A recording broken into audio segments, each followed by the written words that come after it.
The real reason behind Mercedes' stellar performance has been revealed. Ferrari discusses the Charles versus Carlos incident, and Lando Norris shuts down Mac's comments about the championship. Do consider subscribing to the channel. Let's get into the latest F1 news. Fred Vasseur has told his feuding drivers there won't be an issue, despite Charles Leclerc and Carlos Sainz both fuming after the Las Vegas Grand Prix. Sainz and Leclerc finished third and fourth behind the Mercedes teammates in Sin City on Saturday night, the Spaniard beating Leclerc to the final podium position by 2.3 seconds. Leclerc was furious as he felt that while he had been respectful and nice to Sainz, the Spaniard had ignored team orders by overtaking him when he left the pits on lap 31. Leclerc was told by his race engineer Brian Bozzi that Sainz had been told to not overtake, but it is really close. You might be just in front. He has been told to not put you under pressure. The Monegasque driver did come out ahead only for Sainz to swoop around him at turn 4 and take the fourth, which became third when the teammates overtook Max Verstappen. Leclerc launched into an X-rated tirade on the cool-down lap, dropping no fewer than 6 F-bombs before he realized the radio was on and apologized.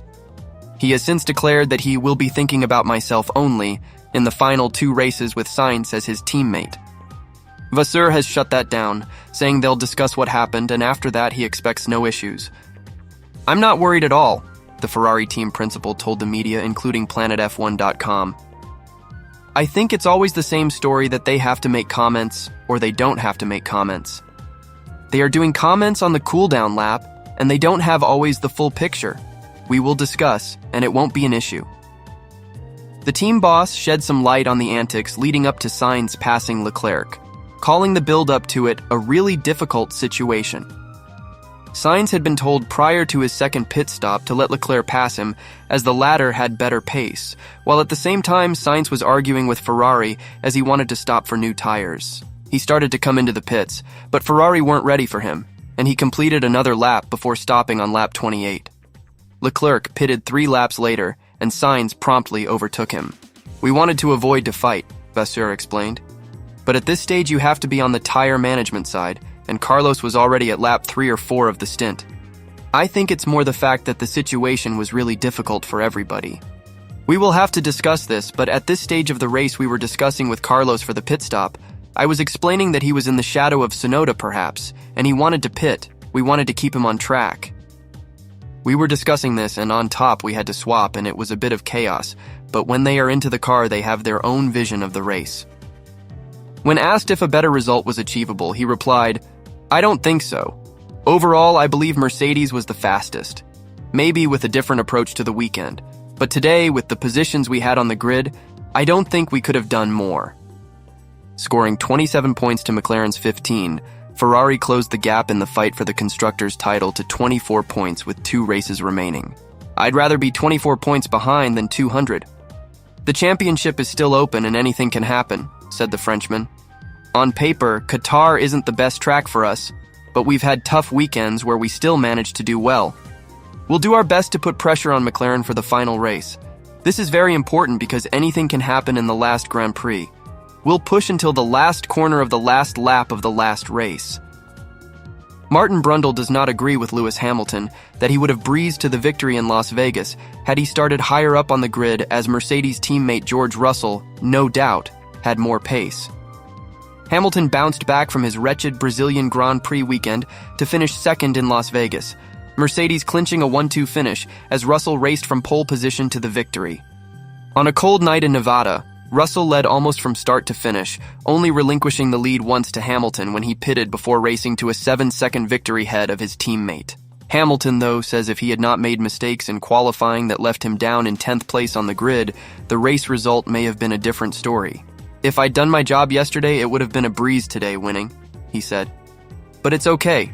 I had fun coming from the back, coming from 10th, and the team did a fantastic job. We don't know why we were so quick this weekend, but that's the best the car's ever felt, so I'm grateful to have been a part of getting it to that point.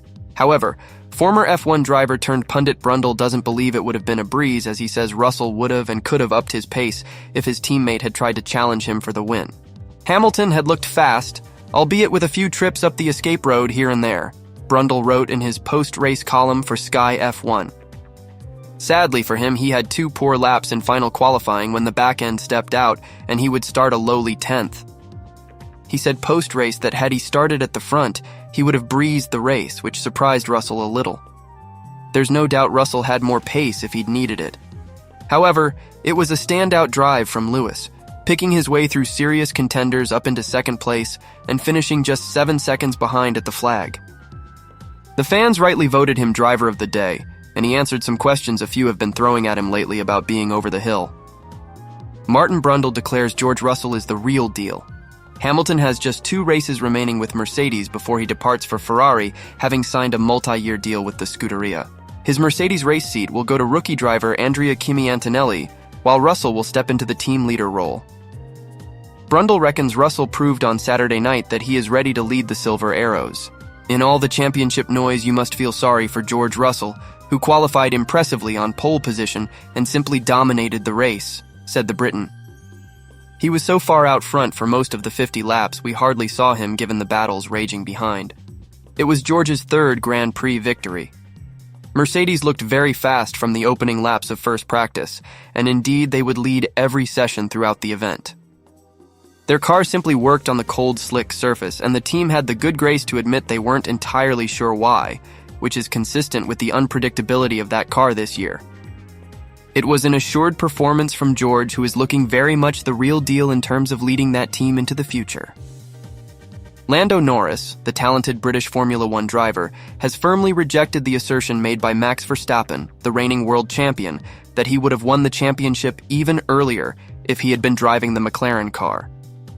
Norris is convinced that the significant advantage held by the Red Bull team at the start of the season was simply too substantial for anyone, including himself, to overcome.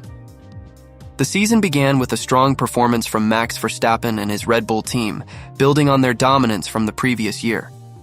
In the first race of the season, the Bahrain Grand Prix, Verstappen showcased his skills with a stunning victory, finishing the race 22 seconds ahead of everyone else and leading a Red Bull 1-2 finish. Carlos Sainz, who drove for Ferrari, managed to secure 3rd place but was still 25 seconds behind Verstappen, while Lando Norris, who was the leading McLaren driver, finished in 6th place and was a considerable 48 seconds off the winning pace. As the season progressed, Verstappen continued his impressive form, winning 4 out of the first 5 races.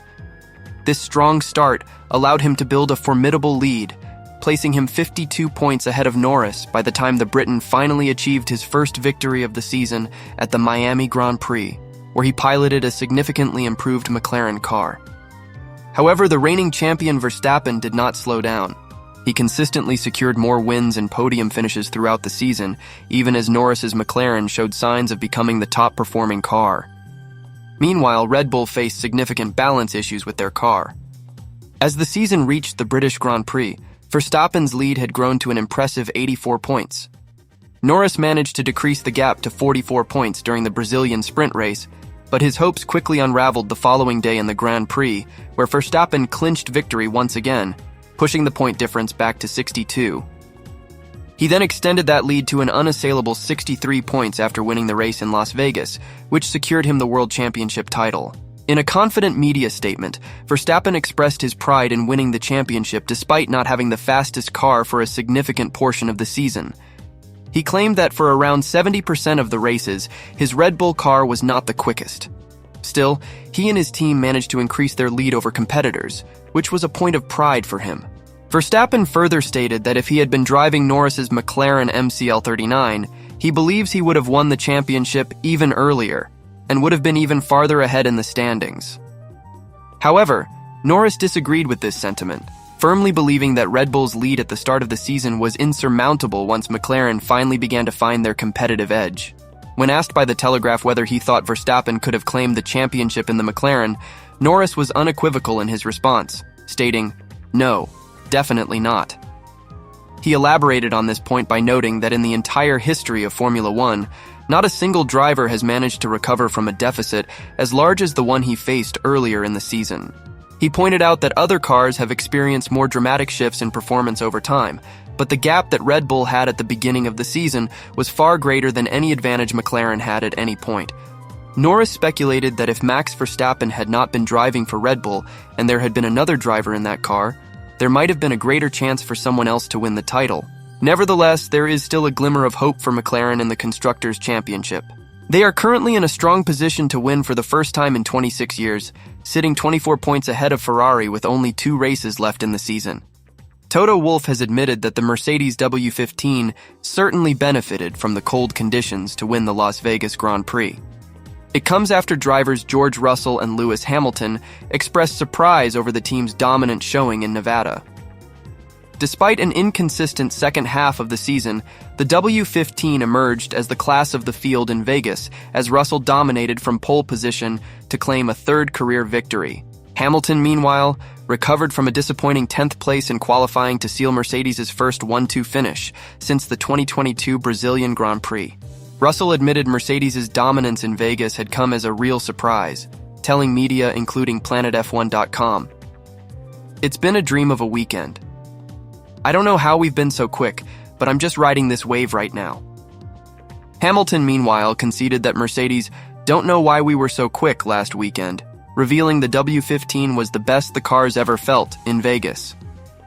Mercedes' ability to quickly generate good tire temperature has been widely credited for the team's performance, with the W15 also excelling in cooler conditions earlier this season in Britain and Belgium, both races won by Hamilton.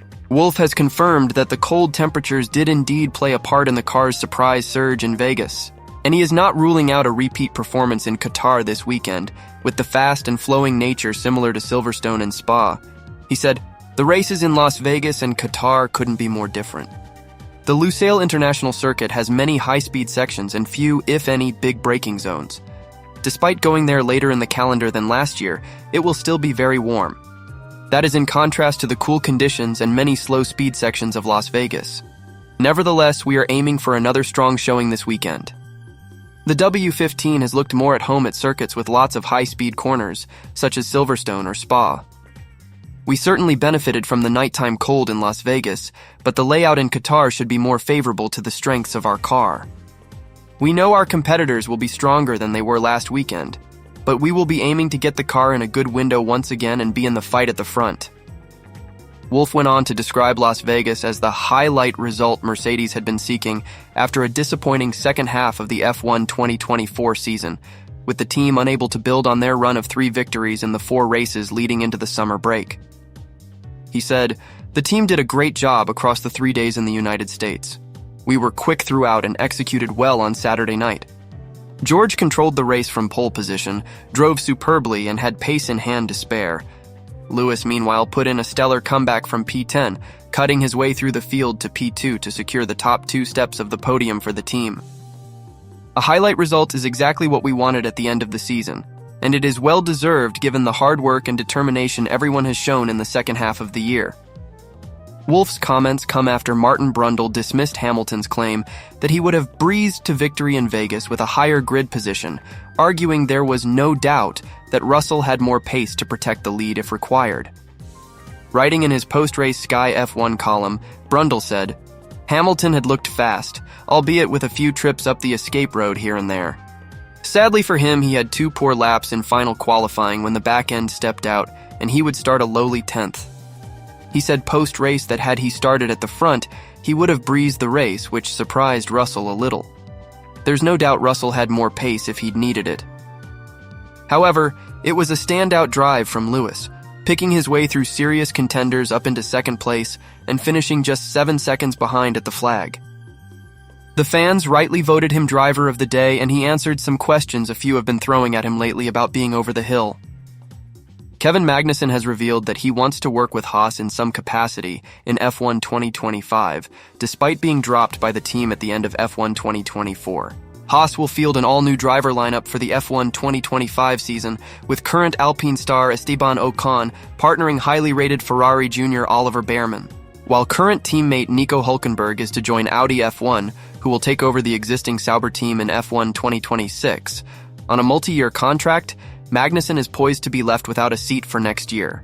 Despite becoming the first driver to be hit with a race ban under F1's current penalty point system earlier this year, Magnussen has impressed recently and claimed his best result since Bahrain 2022 by finishing 7th at last month's Mexican Grand Prix. Speaking to media including planetf1.com at last weekend's Las Vegas Grand Prix, Magnussen revealed that he and Haas team principal Ayao Komatsu both want to continue their relationship in some form next year. He said, "I think we have been clear that we want to work together in some capacity. We are talking about how we could do that, of course. A little bit it's come from Ayao, and I'm open to hear what he is thinking and see if I can be helpful in any way."